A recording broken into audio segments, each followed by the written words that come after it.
अक्षरों का कौन सा समूह है खाली स्थानों के ऊपर क्रमवार रखने से दी गई अक्षर श्रृंखला को पूरा करती है। यानी कि ये आपको श्रृंखला दे रखी है, इसमें ये जो खाली स्थान है इस पर कौन सी संख्या है कि ये आपको बताना है। 9, 16, 25, 36, फिर खाली स्थान है और फिर 64। तो ये देखकर आपको थोड़ा सा ये आइडिया लग गया होगा अगर आपको सारे वर्ग और क्यूब याद हैं तो। देखिए 9 किसका वर्ग होता है, 9 3 का वर्ग होता है, 4 का वर्ग क्या होता है 16 होता है, 5 का वर्ग 25 होता है, 6 का वर्ग 36 होता है। इसका मतलब आगे आने वाली जो संख्या आएगी ना वो 7 का वर्ग आएगी, और 7 का वर्ग कितना होता है 49 होता है, और आगे आपको 8 का वर्ग दे रखा है। तो 49 आपको ऑप्शन सेकंड में दे रखा है, इसलिए ऑप्शन सेकंड क्या हो जाएगा, इसका आंसर हो जाएगा। अगला क्वेश्चन देखिए, आपको फिर से एक सीरीज दे रखी है और उसमें प्रश्नवाचक चिन्ह के स्थान पर कौन सी संख्या आएगी। देखो 3 दे रखा है, फिर 5, 8, देखिए यहाँ पर कोमा है 5 और 8 के बीच में, 3, 5, 8, 13, 21, 34 और 55। आगे कौन सी संख्या आएगी वो आपको बताना है। देखो 3 से 5 होने में कितना ऐड हुआ है, यहाँ पर प्लस का 2 ऐड हुआ है। 5 से 8 होने पर प्लस का 3 ऐड हुआ है। उसके बाद में 8 से 13 होने पर, देखो 8 से 13 होने पर पीछे वाला 2 और 3 इसका योग कर दिया, 2 और 3 का योग किया देन 5 हो गया। तो 8 से और 13 में कितना ऐड हुआ, 5 ऐड हुआ है। फिर 13 से 21 जाने में देखो पीछे वाली दो संख्याओं का फिर से योग कर दो, 5 और 8, 5 और 3 कितना 8 हो गया, प्लस का 8, यानी कि 13 से 21 में प्लस का 8 हुआ है। 21 से 34 होने में कितना है, प्लस का 13 हुआ है, और प्लस का 13 पीछे वाली दो संख्याओं का योग है। और अब 34 से 55 होने में कितने ऐड हुए हैं, देखो 13 और 8 को ऐड करोगे ना तो 13 और 8 कितने हो जाएंगे, 21 हो जाएंगे। तो 34 और 55 के बीच में 21 का डिफरेंस है। अब यहाँ पर 55 के आगे जो संख्या आएगी ना वो 13 और 21 इनका डिफरेंस आएगी। तो देखो 13 और 21 को जब आप ऐड करोगे तो ये आएगा 4 और 3 34, यानी कि 55 जो संख्या है उसमें 34 जोड़ दोगे ना तो आगे आने वाली संख्या आ जाएगी 9 और 8। यहाँ पर प्रश्नवाचक चिन्ह के स्थान पर कौन सी संख्या आएगी, 89 आएगी। ठीक है, 89 आपको ऑप्शन 4 में दे रखा है, ये इसका आंसर हो जाएगा। अपन ने क्या किया था, देखिए यहाँ पर पहले इनका अंतर निकाल लिया, 2 आया, फिर इनका अंतर 3 आया, फिर आगे इनका अंतर 5 आया। तो 5 पहले वाले दोनों अंतर का योग है। उसके बाद में अंतर 8 आया था, बाद में 8 जो अंतर आया था ना वो इसके पीछे वाले दोनों का योग है। उसके बाद में अंतर 13 आया तो अंतर पीछे वाले दोनों का योग था। उसके बाद में अंतर 21 आया तो 21 जो था वो 13 और 8 का योग था। तो कहने मतलब है पीछे वाले जो दो अंतर थे ना उनका योग कर दिया और आगे वाले में जोड़ दिया, तो आगे आने वाली संख्या अपन को प्राप्त हो गई। तो 89 क्या होगा इस क्वेश्चन का करेक्ट आंसर होगा। आगे आपको एक अनुक्रम दे रखा है, यानी कि एक सीरीज दे रखी है बिल्कुल, और प्रश्नवाचक चिन्ह के स्थान पर कौन सी लेटर आएगा। इस बार 2 लेटर आपको बताने हैं। देखो यहाँ पर AZBYC। अब अगर आपको अल्फ़ाबेट सारे इंग्लिश के याद हैं उल्टे सीधे तो आपको ये देखकर आइडिया लग गया होगा। A का उल्टा Z होता है, B का उल्टा Y होता है, C का उल्टा क्या होता है, अक्स होता है। उसके बाद में D आ जाएगा यहाँ पर, बाद में D का उल्टा क्या हो जाएगा, डब्लू हो जाएगा। 2 ही अक्षर आपको पूछे थे, अक्स और D, तो अक्स और D आपको ऑप्शन फर्स्ट में दे रखा है, ये इसका आंसर हो जाएगा। अगर 3 अक्षर पूछे होते तो डब्लू आ जाता, उसके बाद में चौथा अक्षर पूछा होता तो इस तरीके से सीरीज आगे चल जाती, और एक सीधा और एक उल्टा इन दोनों अक्षरों को यहाँ पर अपन लिख देते। आगे देखो ये सारे क्वेश्चन आपके एग्जाम में आए हुए हैं। देखिए CHSL टीयर फर्स्ट में ये क्वेश्चन आया पूछा गया था, कोई क्वेश्चन है वो CGL में पूछा गया है, कोई KVS में है, इसी तरीके से कोई CTET में है। आगे एक अनुक्रम दे रखा है आपको, एक सीरीज दे रखी है अल्फ़ाबेट की, और प्रश्नवाचक चिन्ह के स्थान पर क्या आएगा वो आपको बताना है। देखो यहाँ पर AMN, A कितने पर आता है, A 1 पर आता है, M 13 पर आता है और N 14 पर आता है। उसके बाद में B 2 पर, C 3 पर, यानी कि पहले वाले अक्षर में पहला है वो 1 है, दूसरे में 2 है, तीसरे में 3 है। इसका मतलब प्रश्नवाचक चिन्ह में जो पहला अक्षर आएगा ना वो 4 नंबर का आएगा, 4 पर D आता है। फिर दूसरा लेटर M है 13 नंबर पर, इस पर दूसरा O है 15, यानी कि 13 और 15 में 2 का डिफरेंस हो गया, यानी 2 ऐड हो गई। बाद में Q 17, 15 और 17 में 2 जुड़ गए। इसका मतलब आगे जो लेटर आएगा ना 2 नंबर पे वो 17 में 2 जोड़ दोगे तो 19 आएगा, और 19 पर कौन सा आता है, S आता है। अब तीसरा लेटर यहाँ पर देखो N है और यहाँ पर P है। अब N 14 नंबर पर आता है और P 16 पर आता है, तो 14 और 16 इसमें भी प्लस का 2 ऐड कर दिया। बाद में आगे 18 दे रखा है, तो 16 और 18 में भी प्लस का 2 ऐड होगा। अब 18 में 2 जोड़ दोगे तो 20 आएगा, और 20 पर कौन सा लेटर आता है, 20 पर T20, DST इसका आंसर होगा। DST आपको कौन से ऑप्शन में दे रखा है, देखो सेकंड ऑप्शन में दे रखा है DST, तो ये इसका आंसर हो जाएगा। आगे वाला देखो, अक्षरों के खाली समूह में खाली स्थानों को आपको भरना है, एक सीरीज के रूप में ये दी गई है आपको। देखो इस तरीके का क्वेश्चन करने के लिए मैंने आपको पहले भी बताया था, एक इसका सीधा सा रूल होता है, पहले तो इन सबको आप काउंटिंग कर लो कि कितने लेटर हैं। देखिए 1 है, 2 है, 3 है, 4, 5, 6, फिर 7, 8, 9, 10, 11 और 12। अब 12 में किसका भाग जाता है? 12 में 3 का भाग जाता है और 12 में 4 का जाता है। जाने को 2 का भी जाता है और जाने को 6 का भी जाता है, लेकिन 2 का जोड़ा बहुत छोटा हो जाएगा और 6 का बहुत लंबा हो जाएगा। 3 या 4 का जोड़ा बनेगा। तो पहले अपन 3 का जोड़ा बना के देख लेते हैं। 3 का जोड़ा बनाने का मतलब है कि देखिए 3 अक्षर होते ही यहाँ पर एक लाइन खींच दो, 3 अक्षर यहाँ पर हो गए, एक लाइन यहाँ पर खींचती, 3 अक्षर यहाँ पर हो गए, एक लाइन यहाँ पर खींचती। अब देखो यहाँ पर बढ़ना है अपन को। यहाँ पर देखो PQR आपको दे रखा है, इसका मतलब ये जो कॉलम ना, इसमें भी पहले वाले में क्यू भर दो, दूसरे में आर भर दो, फिर क्यू भर दो, फिर आर भर दो, यानी PQR और यहाँ पर 20 वाले में क्यू भर दो। तो PQR ये एक सीरीज बन गई। अब अपन ने क्या क्या भरे हैं? एक तो क्यू भरा है, एक आर भरा है, फिर क्यू भरा है, फिर आर भरा है और लास्ट में यहाँ पर क्यू भरा है। तो क्यू, ये आपको ऑप्शन सी में दे रखा है, ये इसका आंसर हो जाएगा। सीधा सा नियम है, पहले तो सबको काउंटिंग कर लो, फिर कौन कौन से का भाग जाता है। जैसे 16 होते हैं तो 4 के जोड़े बनेंगे, कन्फर्म है, क्योंकि 5 का भाग उसमें जाता नहीं, 3 का भाग भी नहीं जाता। अगर लेटर 16 होते तो ऑब्वियस सी बात है 4 के जोड़े बनते, क्योंकि 8 का जोड़ा बहुत लंबा हो जाता है। और 12 है तो इसमें या तो 3 का बनेगा या फिर 4 का बनेगा। अपन ने पहले 3 का बना कर देखा, 3 का आराम से बन गया। अगर नहीं बनता तो 4 का बनाकर यहाँ पर अपन देख लेते। ऑप्शन सी क्या हो जाएगा? इसका आंसर हो जाएगा। अगला क्वेश्चन देखो, एक अनुक्रम आपको दे रखा है, यानी कि एक फिर से सीरीज दे रखी है और इसे सीरीज को पूरा करना है। प्रश्नवाची चिन्ह के स्थान पर कौन सी संख्या यहाँ पर आएगी? देखो यहाँ पर 6 दे रखा है, 12 बाद में 20, 30 आगे।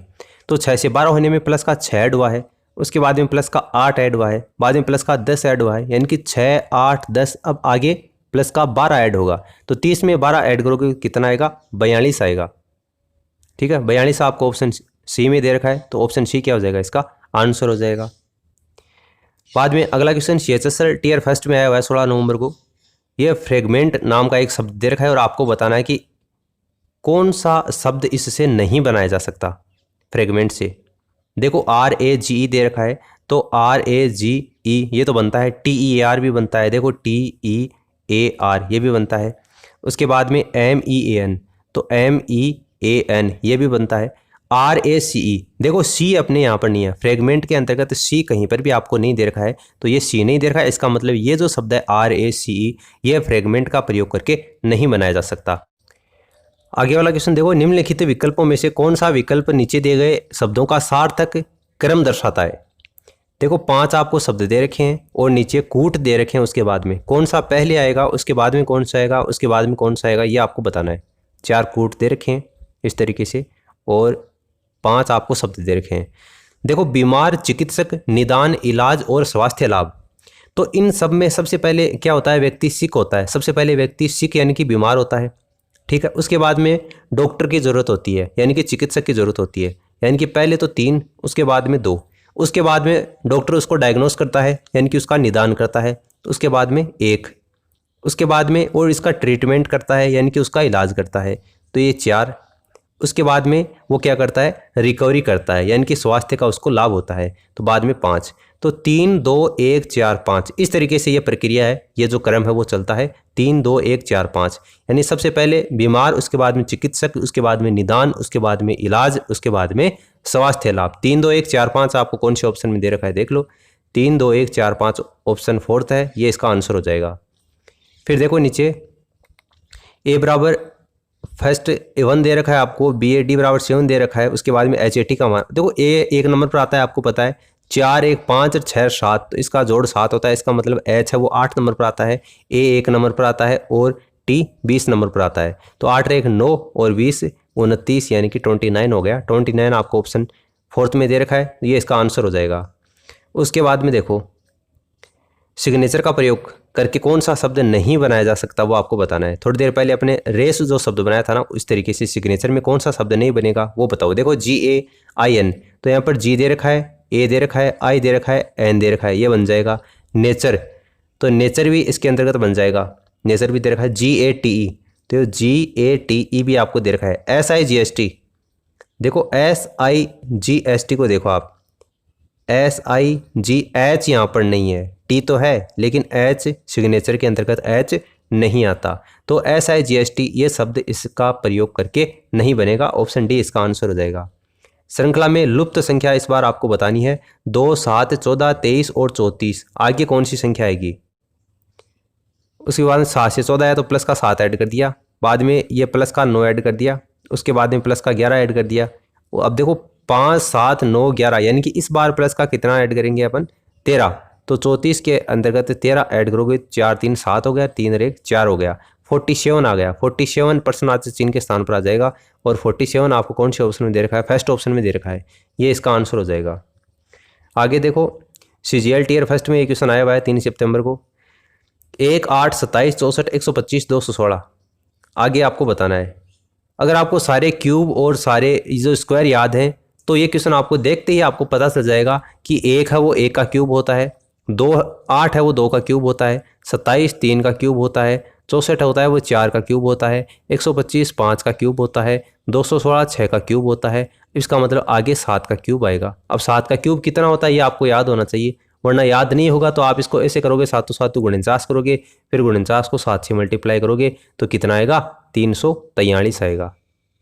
अगर आपको याद है तो आप इसको बिल्कुल भी नहीं लिखोगे, सीधा सा 343 के ऊपर टिक कर दोगे।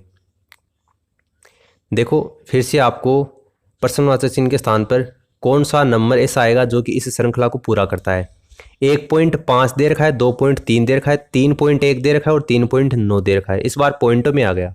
देखो 1.5 से 2.3 होने में कितना ऐड हुआ है, देखो 0.8 ऐड हुआ है यहाँ पर। फिर 2.3 से 3.1 होने पर यहाँ पर भी पॉइंट ऐड किया गया। इसके बाद में 3.1 से 3.9, सीधी बात है, यहाँ पर 1 दे रखा है, यहाँ पर 9 दे रखा है, इसका मतलब यहाँ पर भी 0.8 ऐड किया गया। अब 3.9 है, 3.9 इसमें 0.8 ऐड कर दो तो 8 8 16 और 1 17 और ये 3 और 1 4 हो गया, 4.7 आ जाएगा। 4.7 आपको ऑप्शन सेकंड के अंतर्गत दे रखा है। देखो यहाँ पर ऑप्शन सेकंड क्या हो जाएगा, इसका आंसर हो जाएगा। उसके बाद में अगला क्वेश्चन, अनुक्रम को कौन सा पूरा करेगा ये आपको बताना है। BDF, CFI, DHL और प्रश्नवाचक चिन्ह। देखो यहाँ पर BDF है तो B 2 नंबर पर है, बाद में C है वो 3 नंबर पर है और D 4 नंबर पर है। इसका मतलब आगे जो लेटर आएगा वो 5 वाला आएगा। पहला लेटर 5 पर कौन सा आता है, E आता है। फिर दूसरा लेटर देखो D है वो 4 नंबर पर है, F 6 नंबर पर है, उसके बाद में H है वो 8 नंबर पर है। तो 4 6 8, इसका मतलब अब जो आएगा वो 10 वाला आएगा। 10 पर क्या आता है, J आता है। तीसरा लेटर देखो F 6 नंबर पर है, उसके बाद में I है वो 9 नंबर पर है और उसके बाद में L है वो 12 नंबर पर है। तो 6 9 बाद में 12, यानी कि 3 3 ऐड हुआ है तो 12 में 3 ऐड कर दोगे तो 15 आ जाएगा। और 15 पर कौन सा लेटर आता है, O आता है, यानी कि EJO। EJO कौन से ऑप्शन में दे रखा है आपको, ऑप्शन फर्स्ट में दे रखा है, इसलिए फर्स्ट ऑप्शन ही इसका आंसर हो जाएगा। आगे वाला देखो BEH, DGJ, NQT, आगे कौन सा लेटर आएगा वो आपको बताना है। देखो BEH, B कितने नंबर पर आता है, 2 नंबर पर आता है। E है वो 5 नंबर पर आता है और H है वो 8 नंबर पर आता है। तो यहाँ पर देखो कितना ऐड हुआ है, प्लस का 3 ऐड हुआ है, यहाँ पर भी प्लस का 3 ऐड हुआ है। आगे देखो D है वो 4 नंबर पर आता है, फिर G 7 नंबर पर आता है और J 10 नंबर पर आता है। यहाँ पर भी प्लस का 3 ऐड हुआ है, यहाँ पर भी प्लस का 3 ऐड हुआ है। आगे देखो N है वो 14 नंबर पर आता है, Q कितना 17 और T कितना 20। तो यहाँ पर भी प्लस का 3 ऐड हुआ है और यहाँ पर भी प्लस का 3 ऐड हुआ है। कहने का मतलब है कि प्लस 3 3 यहाँ पर आपको ऐड हो रखे हैं। तो अब आगे देखो यहाँ पर कौन सा ऐसा लेटर है जो इसमें 3 3 यहाँ पर ऐड हो रहे हैं। तो देखो T20 20 है, बाद में X 24 है, तो 20 और 24 में तो यहाँ पर 4 ऐड हो गए। उसके बाद में G देखो 7 नंबर पर है, H है वो 8 नंबर पर, यानी कि एक ही ऐड हुआ है। J है वो 10 नंबर पर है, M 13 नंबर पर है, इसमें 3 ऐड हो गए और आगे 16 दे रखा है और 13 में भी 16 प्लस का 3 ऐड होने पर ही आता है, यानी कि JMP ये बिल्कुल उसी नियम को फॉलो कर रहा है जो कि अपन को अल्फ़ाबेट क्वेश्चन में दे रखे थे, इसलिए JMP आपका इसका आंसर हो जाएगा। बिल्कुल कुछ भी नहीं किया अपन ने, जैसा आपको क्वेश्चन में दे रखा था उसी तरीके से अपन ने सोल्व कर लिया और ऑप्शन से अपना आंसर अपने आप ही यहाँ पर निकल जाता है। फिर आपको एक सीरीज दे रखी है, प्रश्नवाचक चिन्ह के स्थान पर कौन सा डायग्राम यहाँ पर आएगा ये आपको बताना है। देखो इससे ये कैसे आया, इसमें सबसे पहले आप देखोगे तो देखो इस आकृति में और इस आकृति में क्या डिफरेंस है, यानी कि जो चीज़ आपको दे रखी है ना वो उसका उल्टा हो जाती है। जैसे एक में चिन्ह आपको इधर दे रखा है तो दूसरे डायग्राम में चित्र इधर हो जाता है। पहले में अगर इधर दे रखा है तो दूसरे में इधर हो जाता है। कहने का मतलब है कि उल्टा दे रखा है। अब आपको ये डायग्राम दे रखा है तो इसमें ये त्रिभुज बना लो। उसके बाद में ऊपर वाले में देखो डंडी है वो इस तरफ दे रखी है, तो इस वाले में डंडी है वो इस तरफ कर दो आप। और फिर यहाँ पर आपको नीचे दे रखा है तो इसको ऊपर कर दो। फिर एक बीच में ऐसे लाइन है, फिर आपको इधर ऊपर जा रही है तो इसको आपको इधर निकाल दो। और ये यहाँ पर ऊपर जा रही है तो इसको यहाँ पर नीचे निकाल दो। ये डायग्राम बन जाएगा। यहाँ पर एक तरफ तो इधर आ जाएगा, फिर ऊपर निकल जाएगा, फिर इधर राइट साइड में और नीचे। तो ये देखो यहाँ पर है क्या, यहाँ पर देखो ये है ना, ये ऊपर है बल्कि ये नीचे होगी। इस वाले में ये देखो बीच वाली है ना, ये इधर है, अपने वाले में इधर होगी। और इस वाले में देख लो ऊपर वाली है ना, ये इधर हो गई, बल्कि ऊपर वाली देखो इस साइड वाले में होगी। तो ये तीनों ऑप्शन यहाँ पर गलत हो जाते हैं। चौथा ऑप्शन देखो यहाँ पर, ये बिल्कुल वैसे ही है जैसा कि अपन ने बनाया था, इसलिए ऑप्शन डी इसका आंसर हो जाएगा। आगे वाले में देखो, एमएन रेखा के ऊपर आपको एक दर्पण मानना है, नीचे आपको दर्पण मानना है। इतने जो क्वेश्चन आते थे वो इस बार अपन यहाँ पर मानते थे, इस बार आपको नीचे मानना है दर्पण, कोई दिक्कत नहीं है। दर्पण का लिए तो मैंने आपको एक अलग से ट्रिक बता रखी है कि जो चीज़ दर्पण के पास में होती है उसको पास में बना दो, जो चीज़ दर्पण से दूर होती है उसको दूर बना दो, और आपका आंसर आ जाएगा। ये आपको एक दे रखा है डायग्राम, वेन आरेख है, और आगे आपको इसका बताना है। चार आपको ये ऑप्शन दे रखे हैं। पहले आप क्वेश्चन को देख लो एक बार ढंग से। ये है दे रखा है, आपको यहाँ पर नीचे बनाना है। देखो इसको मैं यहाँ पर बना देता हूँ, आप मान लेना कि ये क्या है, दर्पण है। उसके बाद देखो जो चीज़ दर्पण के पास में होती है वो पास में होगी। अब ये नीचे वाली चीज़ है ना, देखो ये पास में है ना, इसका मतलब ये बनेगा इधर। उसके बाद में नीचे थोड़ा सा ऐसे उठा हुआ है तो इसको इस तरीके से कर दिया। उसके बाद में इसको इधर कर दिया, और बाद में घुमा के बाद में ऐसे आया है तो ये घुमा के ऐसे आ जाएगा। बाद में यहाँ पर एक गोल चक्कर है, फिर इसमें इस तरीके से किया गया, और यहाँ पर एक ऐसे किया गया है, और यहाँ पर ऐसी एक त्रिभुजाकार आकृति है, और बीच में ऐसे लाइन खींची हुई है। ये आकृति बनेगी यहाँ पर। तो इसमें तो देखो ये आपका ऊपर दे रखा है, यहाँ पर बल्कि होगा नीचे, तो ये आकृति कैंसिल हो गई। उसके बाद में 2 नंबर पर देखो फिर से आपका ऊपर दे रखा है, लेकिन इस नीचे होगा तो ये भी कैंसिल है। दूसरे नंबर पर देखो त्रिभुज इधर दे रखा है, त्रिभुज तो इधर था तो ये भी कैंसिल हो गई। चौथी आकृति देखो, चौथी आकृति में बिल्कुल सही है, नीचे दे रखा है, इधर आपका वर्त दे रखा है, त्रिभुज भी इधर दे रखा है। ऑप्शन डी क्या हो जाएगा, इसका आंसर हो जाएगा। बिल्कुल इसी तरीके से अपन ने आकृति बनाई थी। कुछ भी नहीं करना आपको। दर्पण प्रतिबिंब सबसे ईजी होता है। दर्पण प्रतिबिंब में जो चीज़ दर्पण के पास में है उसको पास में बना दो, जो चीज़ दूर है उसको दूर बना दो। अब देखो यहाँ पर एक आपको डायग्राम दे रखा है, इसमें ये जो खालिस्तान वाली जगह है ना, ये कौन सा अनुक्रम इसको पूरा करेगा ये बताना है आपको। देखो यहाँ पर ये जो एक वर्त बन रहा है बीच में, अगर आप ध्यान दोगे तो एक आकृति तो ऐसे आ जाएगी, यानी कि ये जो लाइन मान लो इधर से है, इसमें एक लाइन तो ये आएगी, कन्फर्म है। तो इसमें यहाँ पर देखो, यहाँ पर अगर आप देखोगे तो एक वर्गाकार आकृति बनी हुई है, ऐसे गोलाकार आकृति नहीं, ये गोलाकार आएगी, इसमें वर्गाकार बनी हुई, इसलिए ये ऑप्शन तो गलत हो गया। फिर दूसरे ऑप्शन में देखो यहाँ पर आकृति है ही नहीं, इसका मतलब ये भी गलत हो गया। तीसरे ऑप्शन में देखो यहाँ पर बीच में ऐसे तो है और बीच में लाइन खींची हुई है। अपने वाले में देखो यहाँ बीच में लाइन है क्या, देखो बीच में लाइन नहीं आएगी, यहाँ पर नहीं आएगी ना। देखो यहाँ पर भी लाइन नहीं है, यहाँ पर भी लाइन नहीं है, यहाँ पर भी लाइन नहीं है, इसका मतलब इधर भी लाइन नहीं आएगी, इसलिए तीसरा ऑप्शन भी कैंसिल हो गया। चौथा ऑप्शन देखो, चौथा बिल्कुल ऐसे का ऐसा बनेगा, यहाँ पर ये बिल्कुल एकदम वर्त के आकार में आई है और बीच में लाइन भी नहीं है। तो आगे अपन को देखने की जरूरत ही नहीं है, ये सारी लाइनें इतने लफड़े में पढ़ने की जरूरत ही नहीं है। केवल एक ये वर्त वाला है ना कोने में, इतना सा देखते ही और एक लाइन देखते ही अपन को आइडिया लग गया कि ऑप्शन डी हो जाएगा, क्योंकि पहले के जो तीनों ऑप्शन थे वो पहले से ही क्रॉस हो चुके हैं। ऑप्शन डी क्या होगा, इसका आंसर होगा। आगे वाला देखो, दिए गए चित्र में कितने त्रिभुज हैं। ये क्वेश्चन भी एग्जाम में पूछा हुआ है, इसमें कितने त्रिभुज हैं ये आपको बताना है। 18, 19, 20 और 21। तो वैसे ये टाइम लगने वाला क्वेश्चन है, आप चाहें तो इसको नोट डाउन कर सकते हैं। मैं आपको इसमें त्रिभुजों की संख्या बता देता हूँ। देखिए इसमें त्रिभुजों की संख्या होगी ना, वो कितनी होगी, 18 होगी। आप सबसे पहले इसको ए बी सी डी इस तरीके से नाम दे देना, और बाद में हर एक त्रिभुज की काउंटिंग कर लेना। त्रिभुजों की जो संख्या आएगी ना वो कितनी आएगी, 18 आएगी। आंसर मैंने आपको इसका बता दिया है। ये इसका आप चाहें तो स्क्रीनशॉट ले सकते हैं और बाद में खुद से इसकी काउंटिंग कर सकते हैं, वरना आप पेपर में भी इसको बना सकते हैं। 18 इसका आंसर होगा, और 18 आपको ऑप्शन फर्स्ट में दे रखा है। अगले क्वेश्चन पर चलते हैं अपन। देखो एक वेन डायग्राम बताना है आपको, भाषा अंग्रेजी और कन्नड़ के बीच में जो संबंध को प्रदर्शित करता है। भाषा अंग्रेजी और कन्नड़, देखो अंग्रेजी क्या है, एक लैंग्वेज है, कन्नड़ क्या है, एक लैंग्वेज है, और भाषा आपको अलग से दे रखी है। तो कौन सा ऐसा डायग्राम होगा जो इन तीनों को प्रदर्शित करेगा? देखो यहाँ पर कौन सा उपयुक्त लगता है आपको? देखो ऑप्शन सी इसका आंसर हो जाएगा। कैसे हो जाएगा? ये तो भाषा हो गई, ये तो लैंग्वेज वाला हो गया।